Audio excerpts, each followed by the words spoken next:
spirit. We must be a team. Business is war. It's dog eat dog, rat eat rat. You gotta have a problem that you want to solve. You second? Well, I'm second. You're going to have to tear down, rebuild, reconfigure, rethink the whole dang thing. Hi, I'm William Bryant, and this is the Manage Your Strategy podcast. I wanted to do the first one here with a little bit of background on what I call the foundational strategy. The reason why I call it that is because it's kind of the prep mode to ensure that you have the foundation to actually carry a strategy forward.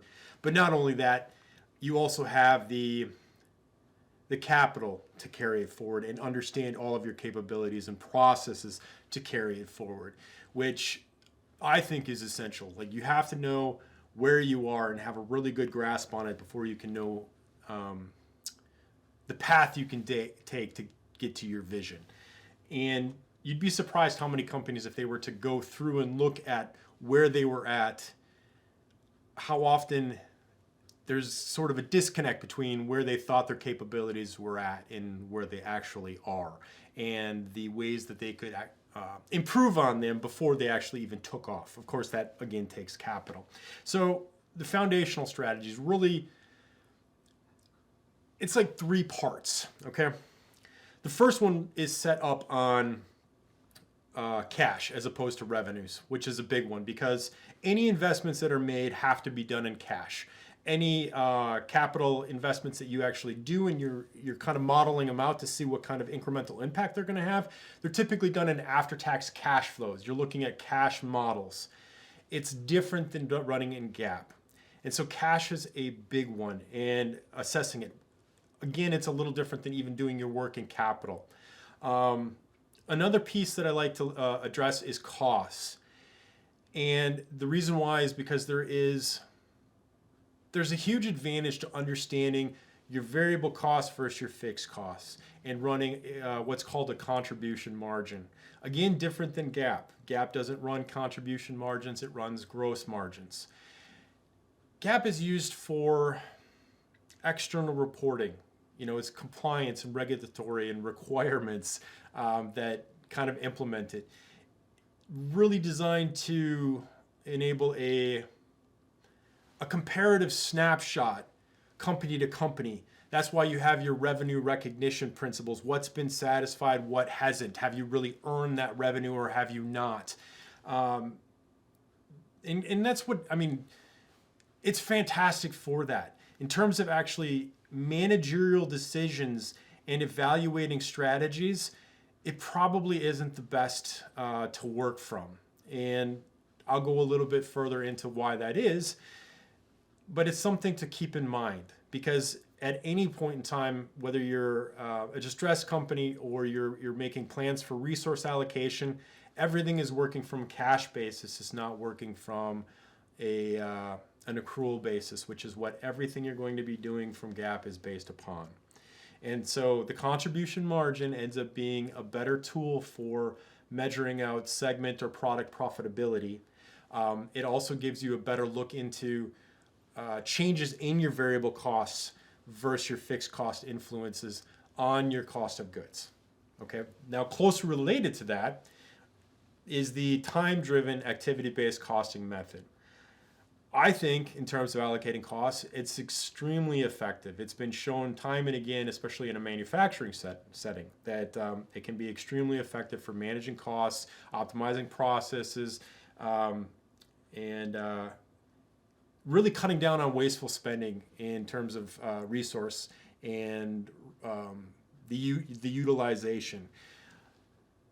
Because it is a little complex for people to understand, I don't think they implement it very often, but it can just as easily be implemented into more service-focused type industries, for example, medical or veterinary services. You just have to change the way you think about your approach, and you will be able to use it as a tool to measure your performance, in addition to getting a really good grasp on your costs, and then further enable better planning and budgeting. And so the three work together in that fashion, which is why they're such a wonderful setup for your strategy. So to go back to the cash part, One of the tools I like to use is your 13-week model. Okay. And yes, it's used for distressed companies. Absolutely. But what's really solid about, say, a 13-week or a 16-week is you're just looking at cash flow. It's your receipts and your payables out. That's what you're looking at. You construct that model because of the fact that, again, everything that you're going to do, every decision that's going to be made is going to take cash. It's going to take liquidity. And you really have to know where you're at in terms of that immediate liquidity in order to make some of your decisions, because you're either going to have to save for it or prepare for it if you're not already holding enough. Plus, it's really good to get an idea of where you're at in terms of, say, a ratio to cash held versus average payable outs over a given time period. And so the 13-week model does just that. It's a little bit different for a lot of the CFOs and finance personnel, controllers, because from a CPA perspective, it's gap, accrual. And you can have a company that looks really good on the balance sheet. It's got profitability on the income statement, and all of a sudden it finds out it's squeezed for liquidity. And that happens. It can be an issue. Typically, you should be alerted by your cash conversion cycle or something. But it does come up. Some of these companies have huge payrolls, and they might not be able to make payroll because of the fact that the alert came in a little bit too late. One of the advantages of doing an actual cash tracking on a 13-week cycle, that kind of a style, is the fact that if that margin starts to get squeezed at any point in time, you're going to see it there probably a few weeks, if not a month or two, prior to seeing it in your cash conversion cycle, which is going to be all your working capital, your receivables, your payables, inventory turns, those kinds of things that influence your ability to take your product and then turn it into cash. So if you can see it earlier, you can prepare for it. The other thing that's really nice about knowing how much cash you have on hand is that you can better prepare for the seasonality or any kind of cyclicity that you have in your numbers that are going to be coming up. So you have to prep more materials or labor or product, depending on the season, like your holiday Christmas season. Or you can utilize it for those anticipated strategic moves that you want to do. Maybe you're going to need more warehouse space, or you're going to need more equipment, or you want to pick up some real estate for a planned investment down the road for building out, some kind of a store or warehouse or something. The cash basis is a great tool that an awful lot of places don't really look at, and yes, they might look at it from a working capital or conversion cycle, but not an actual receipts to payables liquidity cycle. And that on the 13-week, I think, is a fantastic tool to implement that isn't that much more work in terms of reporting, and it gives you earlier signals. As soon as you see it coming, you're going to immediately be able to go and say, hey, what are we doing with receivables? Are these all of a sudden stretching out? Who is stretching it out? Do we need to maybe look at adjusting our trade credit? Or in the payables, are we paying earlier? Are we dragging out our payables? What exactly is going on? Are we holding too much inventory? Is there too much invested in there and it's not moving? These things will come up because you'll see it in the cash, and that's the first place it's going to be seen. Kind of in line with that, that you learn from distressed companies, but goes right along with knowing where you're at in terms of the company and what you have in terms of assets, are things that perhaps maybe have been on the books for a long time, got depreciated down, and they only really come out during tax time. There might be holdings, real estate, buildings, and so on.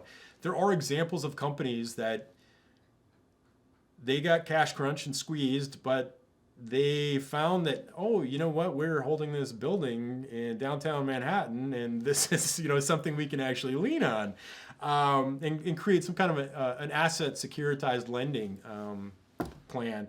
And so by going through your old assets and looking at the productive versus non-productive, some of the ones that might have been forgotten about, and really kind of getting an inventory of those, you can plan better for the future as well. What do we have available to finance different things that we would like to do? Have we forgotten anything?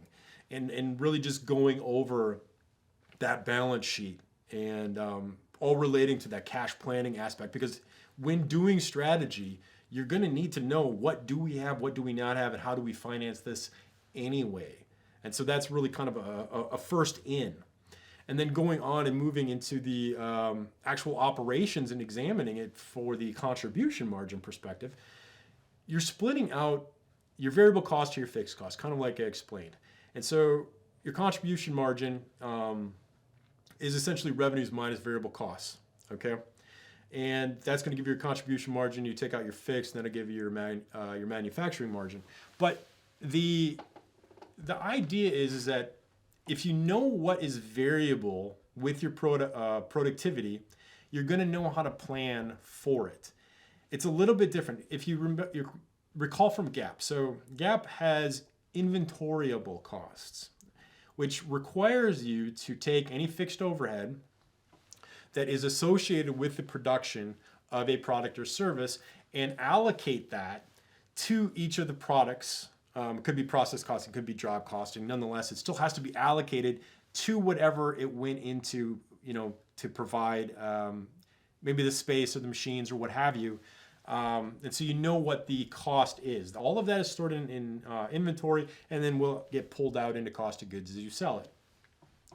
Because you have that influence of the fixed overhead, everything is going to be tweaked a little bit when you actually run pro formas. And I'm sure folks have seen this. You run your ratio, you're running your COGS to revenues and say it's running 60%. As long as your unit output stays relatively even with historical norms, yes, that will work. As soon as you get increases or decreases in that unit productivity, you're going to start to see swings because the fixed cost is going to be accounted for more or less than what it normally should, and it's not going to be adjusted for anywhere else. By doing a contribution margin, you're not going to have that same issue. Because what happens is you're going to be able to adjust, which is great for scenario planning, variable to variable. And you're also going to be able to look at, do we have the capacity to do this variable based upon our fixed, and do we have to invest in more? And so it really gives you a better look at what you are able to provide for your product or service. Because think about, you're making widgets. And again, it doesn't have to be production. You can do this in service as well. But your variable costs that are going along with it, you've got materials, labor, and it just tracks with it. And then the fixed, whatever you're using, is just going to stay even. Now, of course, I'll get into the activity-based costing because then you'll know how you're utilizing the different aspects of those fixed costs.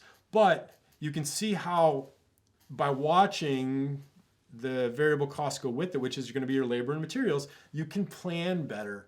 Because if you're anticipating increased productivity or increased units, you know that you're going to have to just increase that amount, and you can space it out over whatever the months are that you want to get the shipping in. But it's only that will increase. It's not the fixed. And as long as you're fairly certain about the capacity that you can provide from the fixed, which it's going to be building equipment and some of the variable overhead that might maintenance and perhaps if you had machines, you've got drill bits and belts and whatever else that goes along with it. Some of that smaller stuff, for the most part, it's going to be exactly the same period to period, unless you need to do more or less capacity. And if you have to make those changes, you'll be able to, plan for it because you now have those fixed costs that you know exactly what it's going to be, going forward if you have to actually do the investment. In terms of planning or your utilization, that's where the third piece comes in, because talking about cost allocation, that's where I really like the activity-based costing. And of course you have the traditional method where you're going against you're going to allocate on direct labor hours or machine hours or square footage or something like that. Of course those are all related to time as well, but when you just do it on time, it gives you a completely different perspective because it actually kind of blends some of the things together. You really have three constraints, okay? And you've got obviously your cash, kind of, which we covered, and you either have cash to do the investments or you don't, and that's pretty much how that works. But then you have time and space, and I like that because time and space sounds kind of Star Trek-y. But time is an obvious one. Everybody's got constraints on time. In a business setting, it's the number of hours you're open. That's your productive time period, and that's all you've got. The times you're down or the times you're idle, you're not producing. And so, those are kind of, I don't want to say wasted, but they go into your utilization of whatever resource you are not using, whether that be medical rooms or that's actually machines on a manufacturing line. Doesn't really matter. If it's idle, the capability is not being used. And so that's costing you money because it's just sitting there. And then, of course, the final one, space. Space being the room or capacity of the environment that you're in. Because space is the one thing that can't really be changed in the short term. Sure, you could buy another warehouse or manufacturing space and you could try to stock it with everything, but how long is that really going to be to set it up and prep it and everything? It's probably going to be 6 to 12 months. It's outside of the current part of the balance sheet.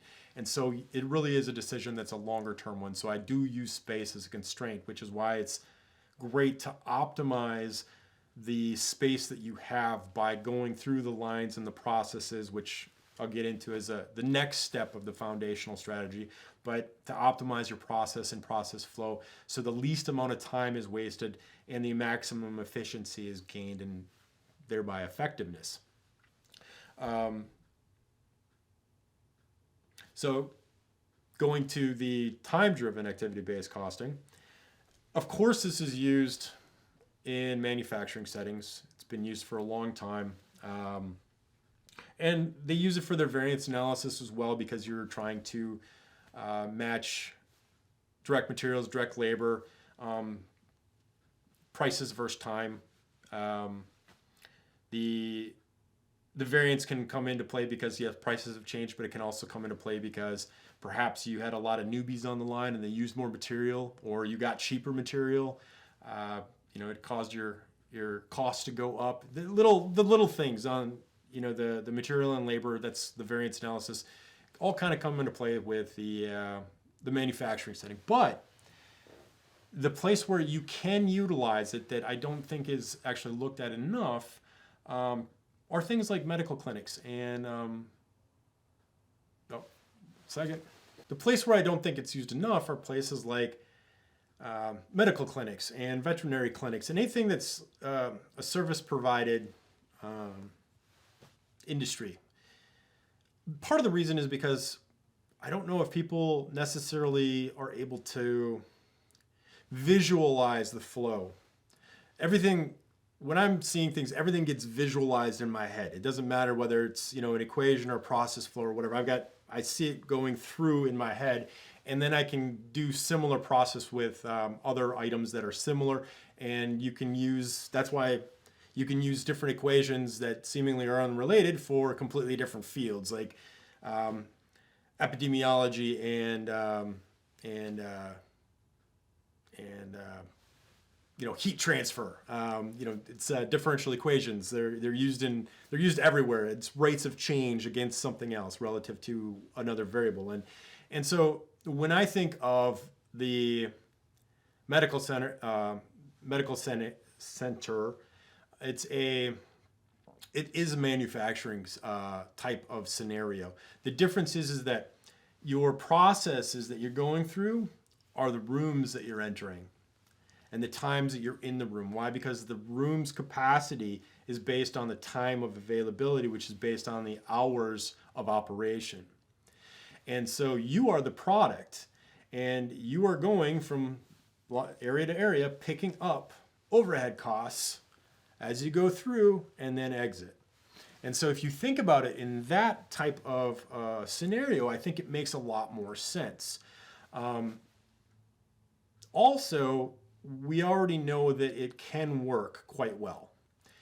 Most of the time, the studies that are done for time-driven activity-based costing, they are done in the low and middle income clinics in countries that are, well, low and middle income.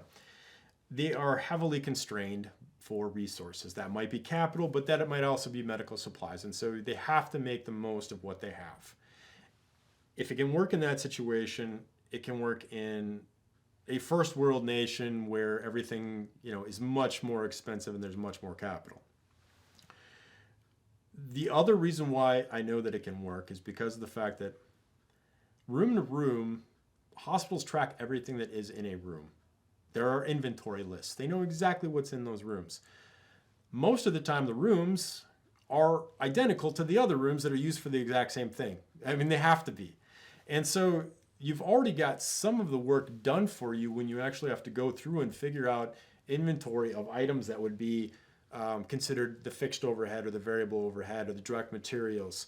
All of those things are already kind of in play.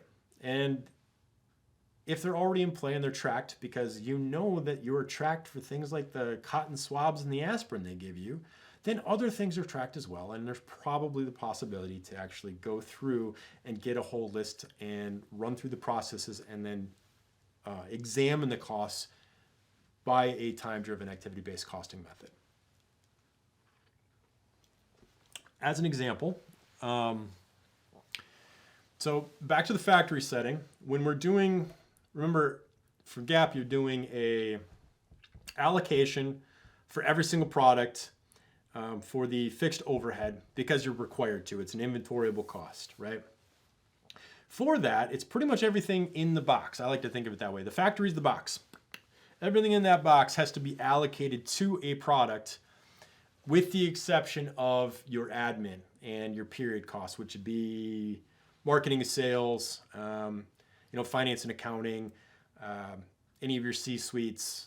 Those, if they're not there, because they're not really involved in the manufacture. The building itself has to be there. It's housing all the equipment. It's housing all the people. The team leads or the line leads are overseeing the activities. They're salaried, they're fixed overhead, but they're essential. They're overseeing the actual activities that are going on, things like that, right? So everything in the box. So you depreciate the factory, and the depreciation has to go into the overhead costs, just like for all of the equipment and anything else that goes along with it, including the janitorial staff that has to do the cleaning and so on. All of that goes in the box. It's a similar thing with the box for a medical center. Again, imagine you have the medical clinic, right? It's the box. What you're looking at is, for the overhead, a replacement price of construction by square foot, and then divided by the total number of years of depreciation. So you get a renewed construction cost by square foot. So we'll just make it simple. We'll say we've got a waiting area, we've got reception, we're just going to have a hallway, an exam room, we probably have a nurse's station, business offices, and the pay center. So we've got all of our square footage for these areas, and we know how to allocate the construction costs.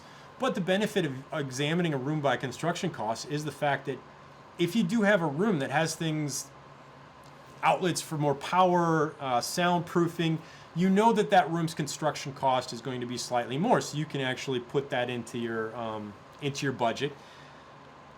The other thing that's nice about it is the fact that a lot of them, with the construction costs, can include things like you've got your water fountains, you've got fire extinguishers. You probably have cabinetry built into it because it is oftentimes a center that's designed for medical facilities. And so a lot of your counter space and all these things are part of the construction cost that goes in. The things that aren't would be the equipment that would be moved into the rooms. But again, you're going to have a list of that equipment. And so whether it's x-ray machines or those medical chairs, the x-ray viewers that they have on the wall, things of that nature, okay? You're going to have a price for all of those. You're going to know which ones are in what rooms. You're going to know how many rooms you have. You're going to know the square footage of the room. the approximate construction price per square foot, 25-year depreciation on buildings, if I remember right. So you take that divided by the square foot price divided by the depreciation. You're going to get the total per square foot. The add-ins from that, once you have your basis, you're going to consider things like utilities. If you have a lab facility, the lab facility might use more electricity. You might want to allocate more of the electricity from the utility cost pool and to that area. And if you happen to have something that requires lab service, you're going to consider that in the cost basis when you actually do that allocation. Now, since we kind of have an idea for the overhead, and hopefully all that makes sense in terms of overhead and allocations, because each room has to be stocked with these items. Each room has a limited amount of time that's available. And so over the course of a year, if you're open Monday through Friday and you're 9 to 5 or, just do the calculation out there. So 9 to 5, you're running 8 hours a day, 5 days a week, 40 hours, 160 per month, and then the 12 months per year, and I'm not going to do the 160 times 12 in my head, but you want the minute price, because then you can take whatever it was cost per foot divided by the minutes, and then you're going to get a few cents of allocation. It's not a lot. It's cents per minute for overhead allocation. The heavier charge obviously comes into play when you do the direct materials and direct labor, not the overhead. But the overhead does make a difference, because you do want to allocate that to the services that are done, because you require this equipment and space to provide these services. So you go from reception, and obviously you're able to allocate the reception too. It has a certain amount of square footage. It has a computer, maybe files. It's got staff, so you have direct labor, and might even have some direct materials there as well. So you've got an allocation that you pick up there. You walk down the hallway and you go into your exam room. However long you're in the exam room is how long you're going to be allocated the overhead portion. And then as soon as whomever comes in, whether it's the physician's assistant, physician, nurse, nurse's aide, you're going to be then charged the direct labor that comes along with that, and all of the by unit materials that are used, things like the cotton swabs or aspirin or the little things they use to look in your ears or any of these things, and you get charged for them anyway. People have been to the hospital, you know what comes on the bill. So you then move from there and you go to payables. You are utilizing that service there. You're going to be allocated for the service there, and out the door you go. Of course, yes, you probably have nurses stationed, because some notes are going to have to be done when you leave. That's going to be allocated as well. There's probably going to be some work in the office, and there's probably going to be something from the records room as well. The point is that everything that is done in those areas, it's only done one person at a time for the most part, with the exception of the waiting area and the hallways. Now, the interesting thing for those is that you can use kind of the same method that is used in the manufacturing setting. So when you're going to allocate fixed overhead, typically you do it on a budgeted method. So you're going to run a standard cost, and you're going to budget out for price for material and labor and your fixed overhead. You're going to do this because you're going to project out, we're going to have this many units made. And so you know that your total fixed overhead divided by the units made is that much as you're going to allocate to each one. Now, whether you're over or under at the end of the year, that's going to be balanced out in your inventory and cost of good budgets. So your WIP, work in progress, materials, fixed goods, and then cost of sales, probably on a pro rata basis depending on how much it is, but you're gonna even it out at the end. So for the shared spaces, it can kind of be the same in the clinic setting.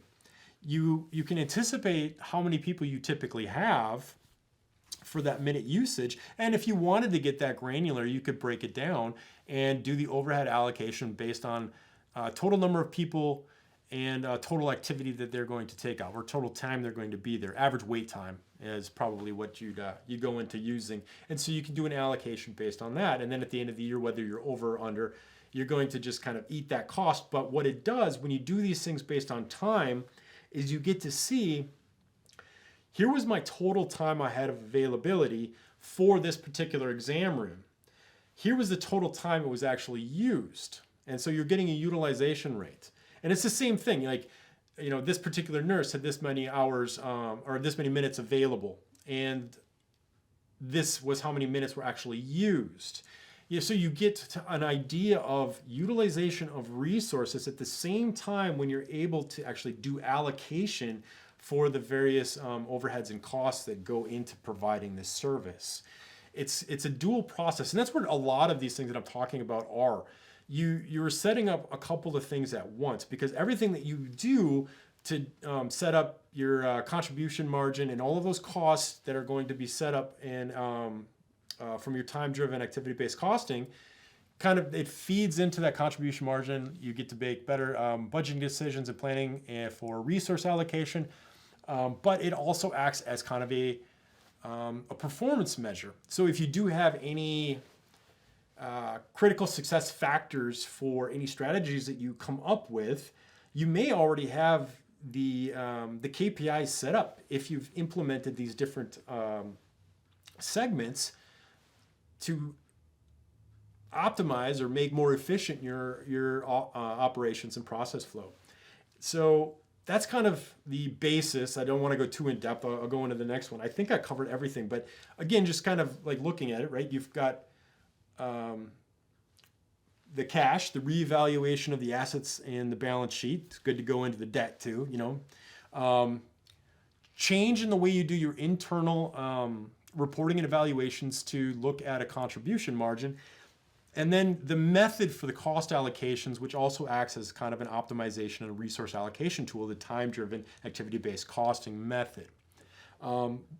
Just on a quick note before I close, the contribution margin method, the other reason why it's really useful, and I always find this great, is because say you've got product lines or segments or divisions, and typically what you're going to do is you're going to do a comparison on the income statement. And so you're going to get them in, and you're going to look at the income statement. But again, a lot of your fixed costs are jumbled in there. And so you might look at a segment that looks like it's underperforming, and you're wondering if you should roll it off.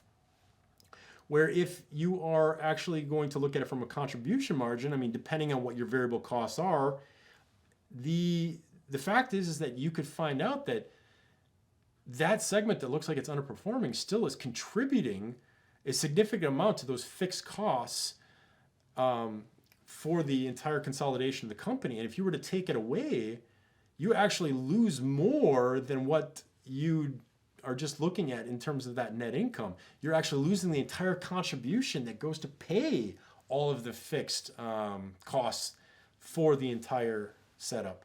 It's just something to think about, because these examples are available. You can look them up and see it's always fascinating looking at things from the actual variable cost perspective and seeing how that affects your decisions, because it's different when you do planning and any kind of investments for equipment, inventory, even purchases and acquisitions. It's a different view into your operations and definitely into your strategy and planning. So that's it. Hopefully that wasn't too long. I'll move on to the process maps in the next one. All right. Thank you.